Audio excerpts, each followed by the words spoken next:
আসসালামু আলাইকুম প্রিয় শিক্ষার্থী বন্ধুরা, আশা করি তোমরা সবাই ভালো আছো। তোমরা যে সকল শিক্ষা প্রতিষ্ঠানের অধীনে এবং শিক্ষা বোর্ডের অধীনে একাদশ শ্রেণীতে ভর্তি হয়েছো এবং ভর্তিকৃত আছো, সে সকল শিক্ষার্থীদের কিন্তু বাংলাদেশ আন্তঃশিক্ষা বোর্ড সমন্বয় কমিটির রেজিস্ট্রেশন সম্পন্ন করার নোটিশ বিজ্ঞপ্তি দিয়েছে। তো এই ভিডিওতে আমি দেখাবো কয় তারিখ থেকে কত তারিখে তোমাদের রেজিস্ট্রেশন সম্পন্ন করতে হবে। তোমরা ভিডিওটি স্কিপ করে যাবে না, সম্পূর্ণ মনোযোগ সহকারে দেখবে। আর এই রেজিস্ট্রেশন ফি কত টাকা লাগবে আমি ভিডিও শেষে বলে দিব, এবং রেজিস্ট্রেশন ফি লাগবে কিনা সেটাও বলে দিব, এবং তোমাদের রেজিস্ট্রেশনে কী কী করণীয় এবং তোমার রেজিস্ট্রেশনে কী কী চেঞ্জ করতে পারবে এ টু জেড এই ভিডিওতে তোমাদেরকে দেখিয়ে দেবো। চলো দেখা যাক, ভিডিওটা শুরু করা যাক। তো এই নোটিশটা প্রথম তোমরা কীভাবে ডাউনলোড করবে, তোমরা যদি ঢাকা শিক্ষা বোর্ডের ওয়েবসাইটে আসো, এখানে কিন্তু ঢাকা শিক্ষা বোর্ডের ওয়েবসাইটে কিন্তু তারা নোটিশটা দিয়ে দিয়েছে। তাছাড়া তোমরা যে ওয়েবসাইটের মাধ্যমে আবেদন করেছিলে সেই ওয়েবসাইটে কিন্তু অলরেডি নোটিশটা পাবলিশ করেছে। তো তোমাদের সুবিধার্থে আমি নোটিশটা ডাউনলোড করে রেখেছি। তো এখানে কি বলেছে, বাংলাদেশ আন্তঃশিক্ষা বোর্ড সমন্বয় কমিটি তারা 9 সেপ্টেম্বর তারিখে নোটিশটা পাবলিশ করেছে। এখানে বিষয় কি দিয়েছে, 2024-25 শিক্ষাবর্ষে একাদশ শ্রেণীতে অনলাইনের মাধ্যমে ভর্তিকৃত শিক্ষার্থীদের রেজিস্ট্রেশন প্রসঙ্গে। অর্থাৎ তোমাদের শিক্ষাবর্ষ হলো 24-25, তোমরা 26 সালে কিন্তু পরীক্ষা দিবে, সেইটা কিন্তু মেনশন করেছে। তো উপযুক্ত বিষয় প্রেক্ষিতে সংশ্লিষ্ট সকলের অবগত জানা যাচ্ছে যে 24-25 শিক্ষাবর্ষে একাদশ শ্রেণীতে অনলাইনের মাধ্যমে ভর্তিকৃত শিক্ষার্থীদের, অলরেডি তোমরা অনলাইনের মাধ্যমে ভর্তিকৃত আছো প্রতিষ্ঠানে, শিক্ষার্থীদের রেজিস্ট্রেশন কার্যক্রম আগামী 15 সেপ্টেম্বর তারিখ থেকে 30 সেপ্টেম্বর পর্যন্ত চলবে। অর্থাৎ 15 সেপ্টেম্বর থেকে 30 সেপ্টেম্বর পর্যন্ত তোমাদের রেজিস্ট্রেশন সম্পন্ন করতে হবে বিকেল 5টার মধ্যে 30 সেপ্টেম্বর।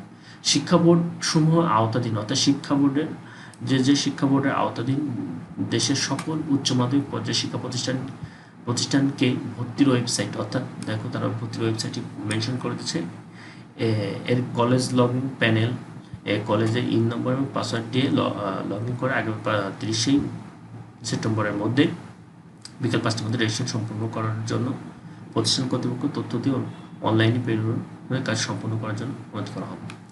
তো এখানে তোমাদের একটা কথা বলে নেই যে তোমাদের যে রেজিস্ট্রেশন ফির কথাটা, এটা কিন্তু এখানে কোনো শিক্ষা প্রতিষ্ঠান কিন্তু রেজিস্ট্রেশন ফি তোমাদের নিবে না।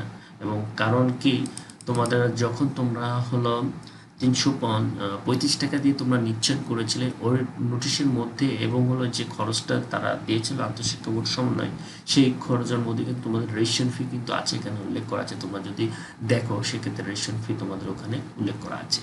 তো সেক্ষেত্রে তোমাদের আর রেজিস্ট্রেশন ফি লাগতেছে না। এবং যেটা আমি বলেছিলাম, তোমাদের যে বিভাগ পরিবর্তনের ক্ষেত্রে, অর্থাৎ তোমরা যারা অনলাইনে প্রথমে যারা আবেদন করেছে বিভাগ গ্রুপ হিসাবে, অর্থাৎ তোমরা সায়েন্সের স্টুডেন্ট, তোমরা হলো যে সকল গ্রুপে গিয়েছো, কিন্তু তোমরা কিন্তু সায়েন্সের স্টুডেন্ট, সায়েন্স গ্রুপে কিন্তু ব্যাক করতে পারবে না, কারণ আবেদনের শুরু থেকে তোমরা কিন্তু অন্য গ্রুপে চলে গিয়েছো। এবং আবেদনের যে নির্দেশনা, যে গাইডলাইন ছিল এবং যে বিজ্ঞপ্তি ছিল তোমাদের একাদশ অনলাইনে, সেই বিজ্ঞপ্তিতে কিন্তু বলা হচ্ছিল যে কোনো শিক্ষার্থী যদি বিজ্ঞান বিভাগ থেকে অন্য বিভাগে আবেদন করে এবং নিশ্চয় কমপ্লিট করে, তাহলে সেই সকল শিক্ষার্থী কিন্তু বিজ্ঞান বিভাগে আসতে পারবে না, বিজ্ঞান বিভাগ ছাড়া অন্য কোনো বিভাগে যেতে পারবে এটা।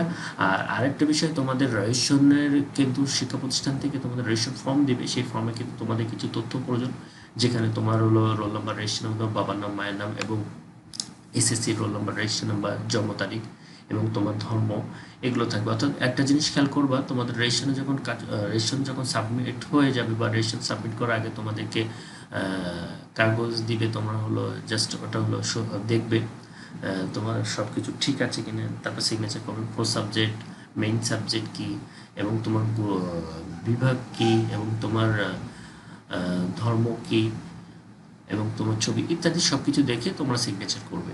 আর এই ভিডিওটা আমি এই পর্যন্ত যাচ্ছি। তোমাদের এই নিয়ে কোনো প্রশ্ন এবং মতামত থাকলে তোমরা কমেন্ট বক্সে প্রশ্ন করবে। তোমরা ভালো থাকবে, সুস্থ থাকবে। আসসালামু আলাইকুম।